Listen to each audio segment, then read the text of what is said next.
कोलकाता, जिसे सब दुर्गा पूजा के लिए जानते हैं, जहां देवी दुर्गा की पूजा की जाती है और औरतों को मां का दर्जा दिया जाता है। मगर इसी शहर में एक फीमेल डॉक्टर के साथ कुछ ऐसा हुआ जो किसी ने सोचा भी नहीं था। एक सच जो हमारे समाज के चेहरे पर काला धब्बा है। 8 अगस्त 2024 की रात कोलकाता के आरजी कर मेडिकल हॉस्पिटल में लगातार 36 घंटों से ड्यूटी कर रही 31 साल की फीमेल डॉक्टर कुछ देर आराम करने के लिए हॉस्पिटल के 4th फ्लोर पे मौजूद सेमिनार हॉल जाती है। लेकिन वहां जो उसके साथ होता है उसे शब्दों में बयां नहीं की जा सकती। वो हम सब के लिए एक डरावना सपना बन जाता है। 9 अगस्त 2024 सुबह जब उसका शरीर अर्धनग्न अवस्था में सेमिनार हॉल में मिला तो हॉस्पिटल स्टाफ ने उसके पेरेंट्स को कॉल करके ये बताया कि आपकी बेटी ने सुसाइड किया है। लेकिन असलियत कुछ और ही था। सच इतना भयानक जिसे सुनकर आपका भरोसा इंसानों पर से उठ जाएगा। कोलकाता के आरजी कर मेडिकल हॉस्पिटल में 31 साल की रेजिडेंट डॉक्टर के रेप और मर्डर केस ने पूरे देश को हिलाकर रख दिया है। The horrific Kolkata rape and murder of a doctor was found dead inside a government-run medical college and hospital's seminar hall in Kolkata. जब ये न्यूज बाहर आई तो पूरे देश में पब्लिक आउटरीच देखने को मिला। देश भर के डॉक्टर्स नर्स रोड पे प्रोटेस्ट करने उतर गए। सरकार पे इतना ज्यादा दबाव पड़ा कि खुद गवर्नर को हॉस्पिटल आना पड़ा और उन्होंने जस्टिस का वादा किया। कड़ी से कड़ी इन्वेस्टिगेशन शुरू की गई, मेडिकल जांच शुरू किया गया। फिर जो पोस्टमार्टम रिपोर्ट में आया उसे सुनकर आपके हृदय कांप उठेंगे। विक्टिम की बॉडी पर कई सारे जख्म मिले, आंखों में चश्मा का शीशा गड़ा हुआ मिला, आंखों में से और प्राइवेट पार्ट में से खून निकल रहे थे। गर्दन और पैरों की हड्डी टूटी पड़ी थी। पैरों की हड्डी कुछ इस तरह से तोड़ा गया था जिससे दोनों पैरों के बीच 90 डिग्री का कोण बन रहा था। ये तब संभव है जब कोई ब्रूटली तरीके से विक्टिम के साथ गैंग करने की कोशिश करे और विक्टिम पूरा कोशिश करे अपना जान बचाने के लिए बट नाकामयाब हो अपना जान बचाने में। ये एक ब्रूटल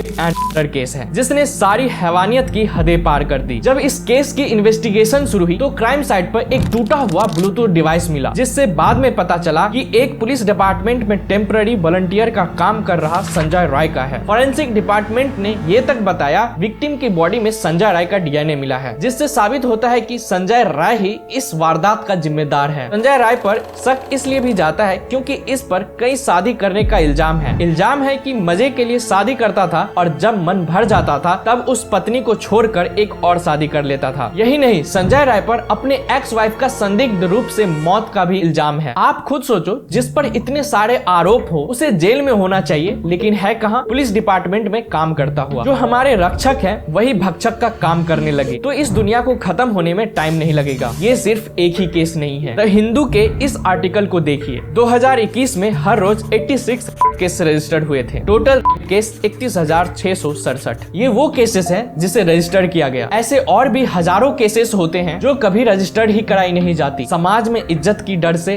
पॉलिटिकल प्रेशर की वजह से या फिर सही पुलिस सेवा ना मिलने की वजह से। ये सारी केसेस उतना ही दुखद है जितना कि कोलकाता का ये केस। फर्क बस इतना है कि हर एक केस में इतना ज्यादा पब्लिक आउटरीच देखने को नहीं मिलता है और फाइलें नीचे किसी कोने में दब जाती है और दर्द उस विक्टिम के दिल में हमेशा जागी रहती है। इस केस को भी स्टार्टिंग में दबाने की कोशिश करी गई, इसे सुसाइड का नाम देके। 14 अगस्त की रात जो डॉक्टर प्रोटेस्ट कर रहे थे उन पे अचानक हमला हो जाता है। क्राइम सीन को तोड़ने की कोशिश की गई जिससे सबूत को मिटाया जा सके। अभी ये केस सीबीआई को सौंप दी गई है और प्राइम सस्पेक्ट संजय राय को पुलिस कस्टडी में लिया जा चुका है। सवाल आता है कि क्या हमें न्याय मिल गया दोस्तों? विक्टिम की आत्मा को शांति मिल गई? जवाब है नहीं। अंबेडकर साहब कहते हैं न्याय वही है जो सिर्फ कोर्ट में नहीं दिलों में भी महसूस किया जा सके। ये डेटा है जो दिखाता है कि हर साल कितने केसेस आते हैं इंडिया में। 2020 में 28,046, 2021 में 31,677 और 2022 में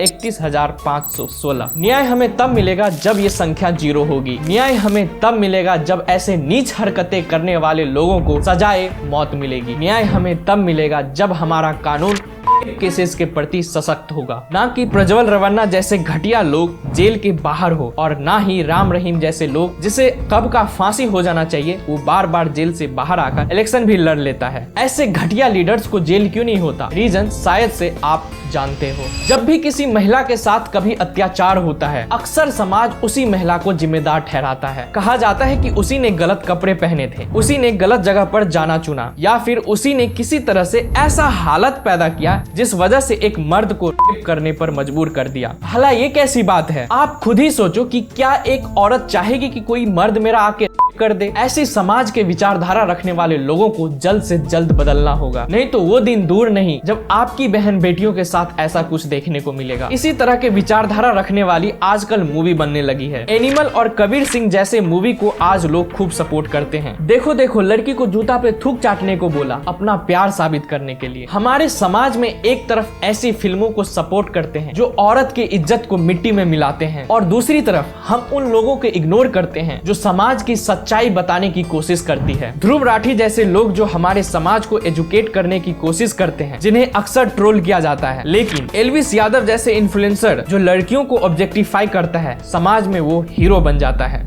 देवी को मंदिर में पूजते हैं, घर की बेटी को भूल जाते हैं। कैसा है ये समाज जहां इज्जत के नाम पे धोखा देते हैं। एक देश जहां हम देवी दुर्गा का पूजा करते हैं, उस देश में एक डॉक्टर के साथ ऐसी घटना होती है। ये हमारे समाज के दो राय स्टैंडर्ड्स को दिखाता है। हम औरतों को माँ का दर्जा देने का दावा तो करते हैं, लेकिन जब उनकी सेफ्टी का बात आता है तो हम फेल हो जाते हैं। ये आयरनी ही तो है। एक तरफ हम दुर्गा के अवतार में नारी को पूजते हैं, और दूसरी तरफ उसी नारी को हमारे समाज में अपनी सेफ्टी के लिए लड़ना पड़ता है। हर दूसरे दिन किसी न किसी शहर में किसी न किसी महिला के साथ अत्याचार होता है। हम हेडलाइन पढ़ते हैं, थोड़ा अफसोस मनाते हैं और भूल जाते हैं। लेकिन क्या ये भूलने की बात है? हमें ये समझना होगा कि औरत सिर्फ माँ, बहन या पत्नी नहीं है, बल्कि एक इंसान है जो अपनी पहचान, अपनी सुरक्षा और अपने हक के लिए लड़ रही है। डर है हर कदम पर हालात से लड़ना जरूरी है। नारी को बस एक नजर से नहीं, उसके हौसलों से देखना जरूरी है।